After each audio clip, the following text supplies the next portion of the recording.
Isunan o di ba oras sa igsubi na mga agto na ta sa pinakaimportanteng bahin sa ating gawain, minawag isunan pag paminaw sa pulong sa Dios. Magapanindugtang tanan igsubi naman ko isunan pagbigay respeto sa pulong sa Dios. Pagkadalon po sa ating beloved preacher Joshua Dominguez, President.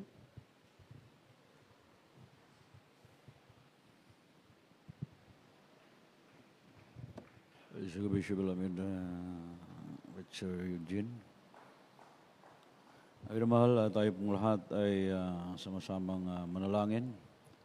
Hallelujah, hallelujah. Praise the Lord, praise the Lord. O dakilang Diyos sa mong banal, sa mga lalim pinakamamahal ng Panginoon sa Kristo. Ito kami nagpapasalamat o Diyos sa araw na ito. Muli ka naming pupurin, luwalati, malala pangalan sa iyong salita, mahal na Panginoon o Diyos. Hallelujah.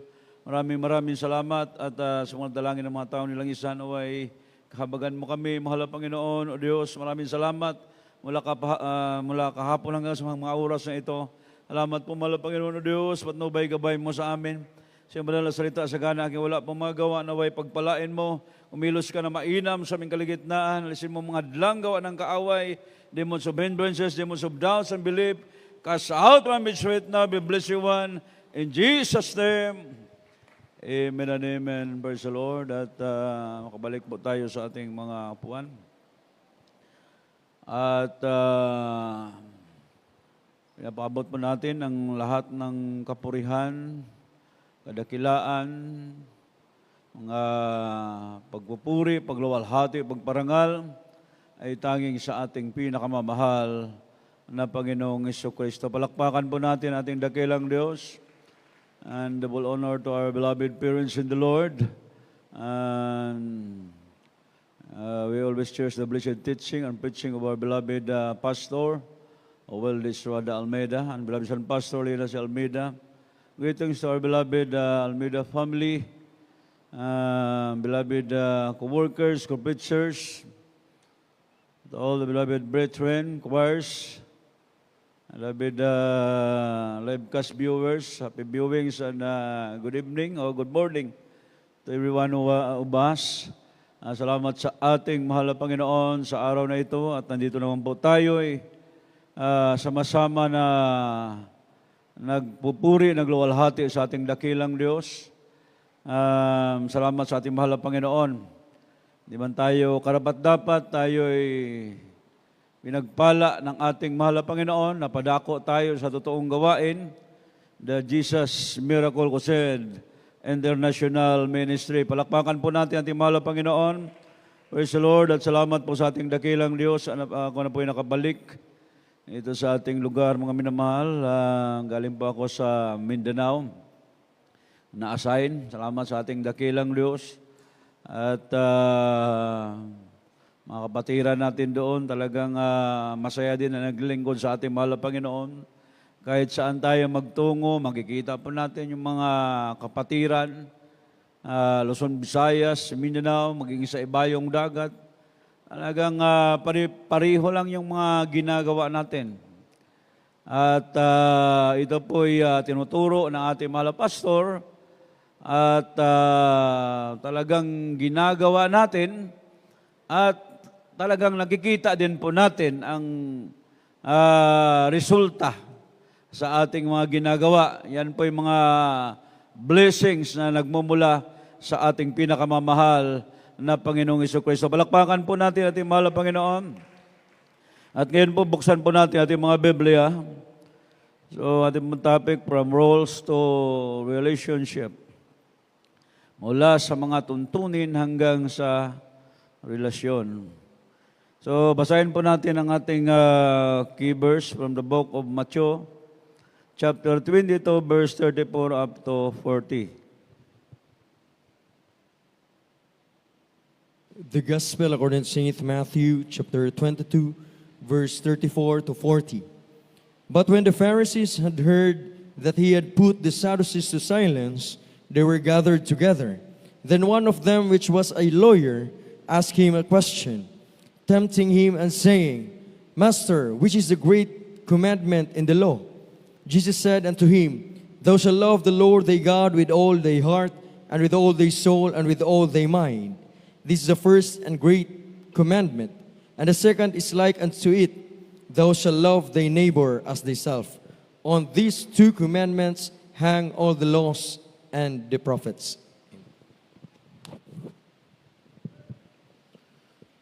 Dito po sa Ebanghelyo ayon kay Mateo, Kapitulo 22, ang talatang 34 hanggang 40. Sa 34, datapwat nang marinig ng mga Pariseyo na kanyang napatahimik ang mga Saduseyo, ay nangagtipon sila. At isa sa kanila na tagapagtanggol ng kautusan ay tinanong siya ng isang tanong upang siya'y tuksuhin.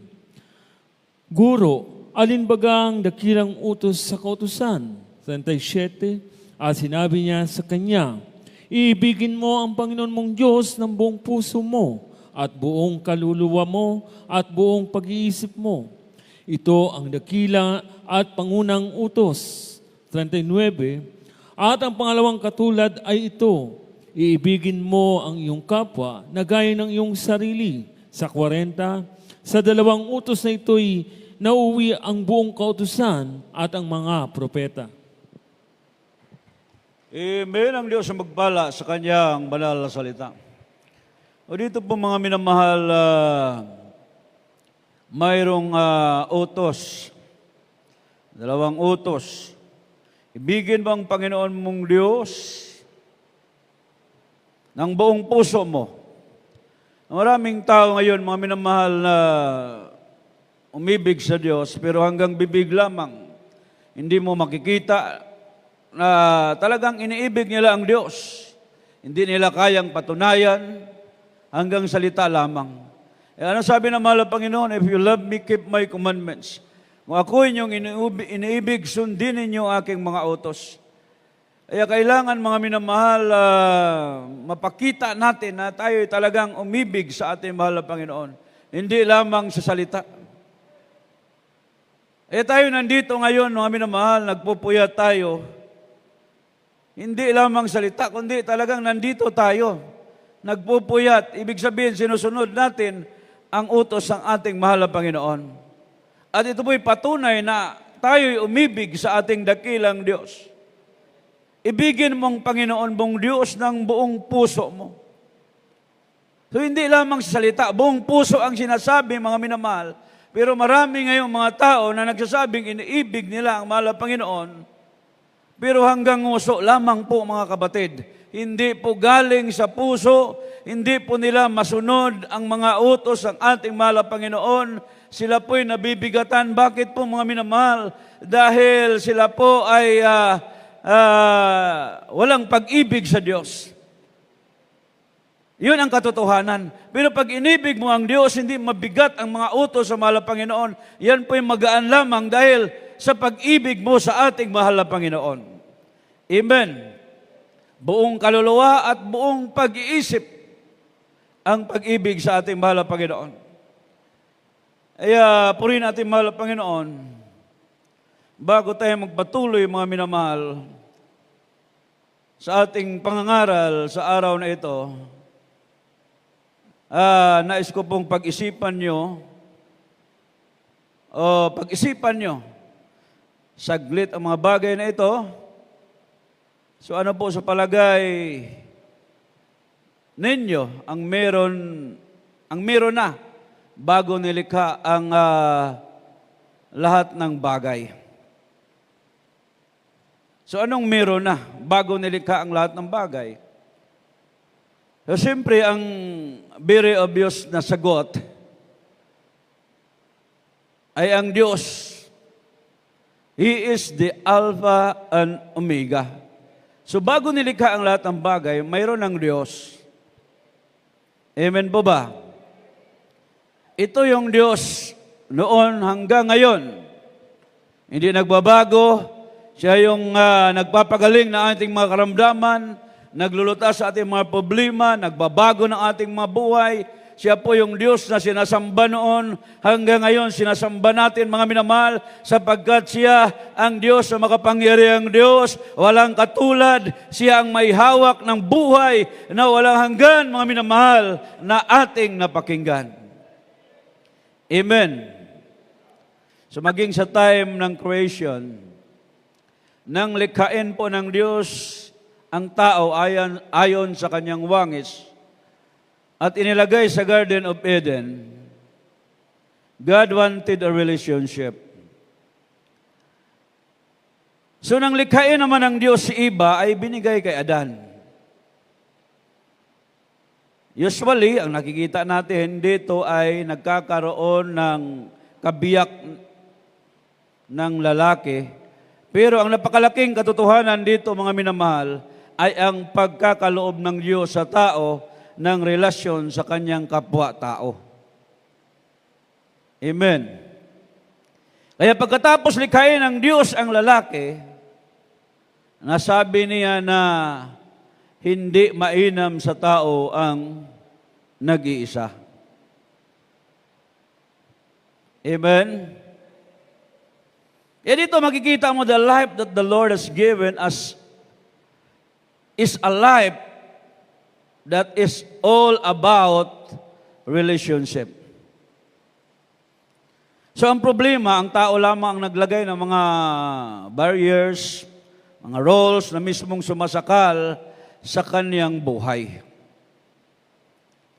Kaya ngayon sa ating pag-aaral, mga minamahal, sa araw na ito, we will talk about how we can enjoy relationship with God and having godly relationship sa ating kapwa.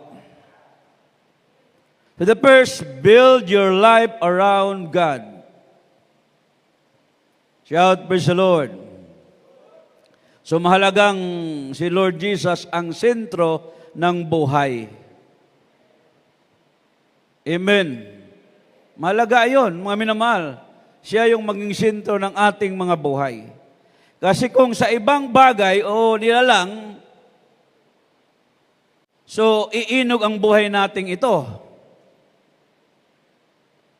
So dapat talaga si Jesus Christ ang sentro ng ating mga buhay.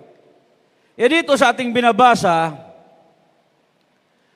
hahangaan talaga natin yung mga Diyos dahil sa sobra nilang stricto sa pagsunod. Amen? Sa pagsunod at pagpapatupad sa kanilang mga nakamulatang batas. Amen? Sa dami ng kanilang mga roles, na itsapira nila ang Diyos. Everybody shout, praise the Lord. Kaya nang may lumapit sa ating mahal na Panginoon upang magtanong sa Kanya kung ano ang pinakamahalagang utos. Di ba sa ating nabasa, may lumapit sa Kanya na nagtatanong ano ang pinakamahalagang utos. So ang tugon ng ating mahal na Panginoong Jesucristo, ano yun? Na mahalin ang Diyos ng buong puso, buong kaluluwa at buong pag-iisip. Yun ang tugon ng ating mahal na Panginoon. Amen. Ito po ay tungkol sa pagbabalik mula sa ating nawalang relasyon sa ating Panginoon, sa ating dakilang Diyos. Amen. Kasi nga, kahit na maraming tao o mga mamahaling bagay ang nasa paligid mo, kung wala naman si Lord Jesus, so paano ka liligaya nun? Paano maging masaya ang buhay mo?